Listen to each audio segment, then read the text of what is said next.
À la California's Calipatria State Prison de El Centro, Californie, les autorités attachent des puces RF aux humains.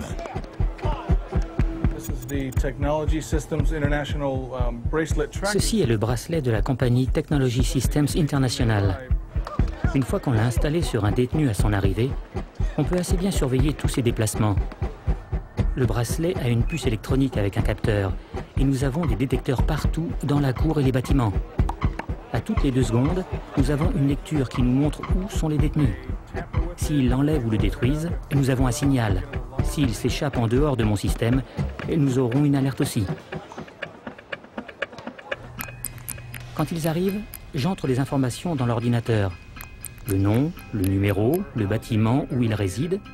J'installe le bracelet sur eux et le scanne. Lorsque le test est positif, c'est que tout fonctionne normalement. J'aurai alors une liste de tous les détenus à l'intérieur des installations, avec un bracelet sur chacun pour surveiller ses déplacements. C'est bon pour eux, et puis franchement pour nous autres aussi. Ça dit tout ce que tu fais. Tu vas à la cafétéria 2 fois, tu manges 2 fois, tu entres là, ça te dit OK. Il est sorti du building numéro 1, il est dans le building numéro 2. Tu peux pas nier, ils peuvent vérifier. C'est bien, je pense.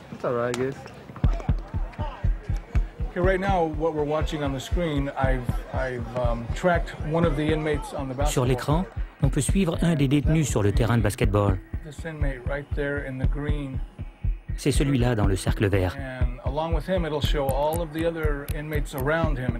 Avec lui, je peux voir les autres détenus qui l'entourent. Si quelque chose se passe, comme une bataille, nous savons exactement qui était là, du plus près au plus loin. Je peux le retracer tout seul ou avec toutes les personnes autour de lui au moment de l'incident. Je peux revoir la bataille et tous ceux qui ont pu être impliqués ou être témoins. Tout sera sur l'écran.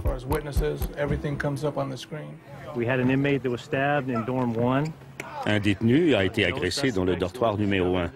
Et au début, aucun suspect n'a été découvert. Nous avons utilisé le système et avons trouvé qu'un détenu du dortoir numéro 2 était dans les parages. Ce détenu était handicapé. Il utilisait une marchette. Nous avons pu le retracer quand il entrait dans le bâtiment jusqu'au dortoir où le prisonnier a été agressé.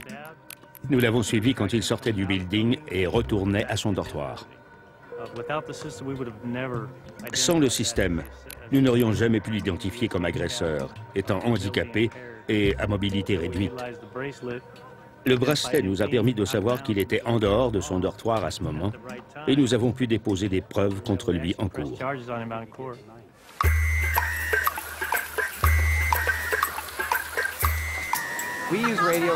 Ici, nous utilisons les fréquences radio pour 2 raisons principales. La localisation d'enfants et le paiement sans argent comptant dans notre parc aquatique. Les familles viennent habituellement au parc avec 3, 4, 5 personnes. Quand ils entrent, ils enregistrent tout le groupe avec des identifications de zones de sécurité. Ils portent ces points de repère sur un bracelet et n'ont plus qu'à s'amuser. À tout moment durant la journée, si par exemple maman veut savoir où se trouve le petit Billy, elle va à un ordinateur, scanne son bracelet et peut voir sur une carte où sont tous les membres de la famille. Ils sont branchés à des antennes et nos antennes sont situées partout sur presque tous les lampadaires. Vous pouvez en voir une juste devant. Nous en avons même une sur le plus haut sommet d'une de nos attractions. Il y en a 30 sur le terrain. Elles se connectent pour permettre à nos clients de se retrouver en utilisant leur bracelet.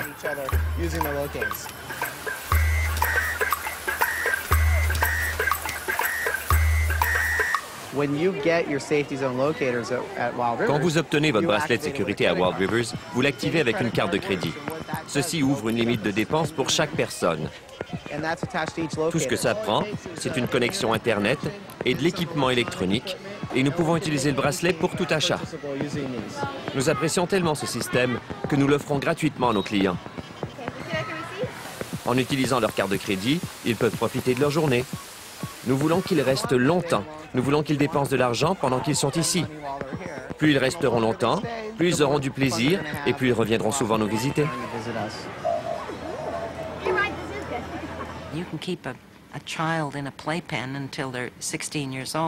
Vous pouvez garder un enfant dans un parc jusqu'à 16 ans si vous avez un parc assez grand et solide.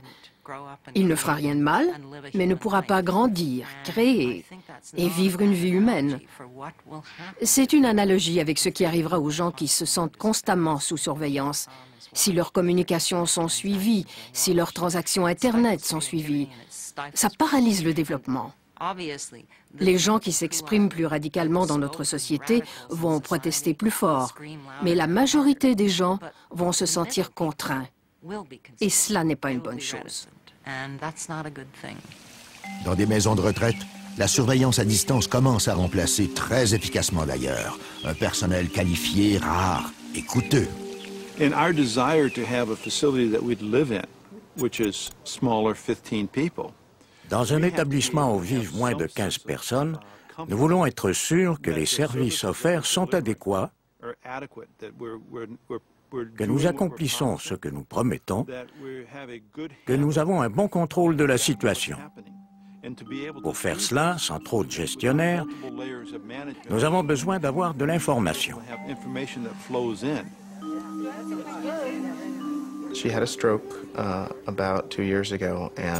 Elle a eu un arrêt cardiaque il y a 2 ans et sa mémoire est affectée. Parfois, elle ne se rappelle pas de manger quand elle le doit. Elle est diabétique et doit manger régulièrement. Alors, la technologie leur permet de la trouver au besoin. For instance, if it happened to me, and if I had a diabetic lapse. Par exemple, si j'avais une défaillance diabétique et me retrouvais inconsciente, quelqu'un pourrait m'identifier avec cela. Il saurait quel est mon problème et pourrait m'aider. Ce serait très important. Alors j'aime ça. Il y a 4 graphiques que nous pouvons observer et je peux changer la période que le graphique représente. Par exemple, si je retourne il y a 1 mois, je peux voir que cette résidente a un cycle de 3 jours. Le premier jour, elle demande moins d'assistance, le jour suivant, un peu plus, et le 3e jour, encore plus. C'est étonnant de voir comme ce pattern est régulier pour elle.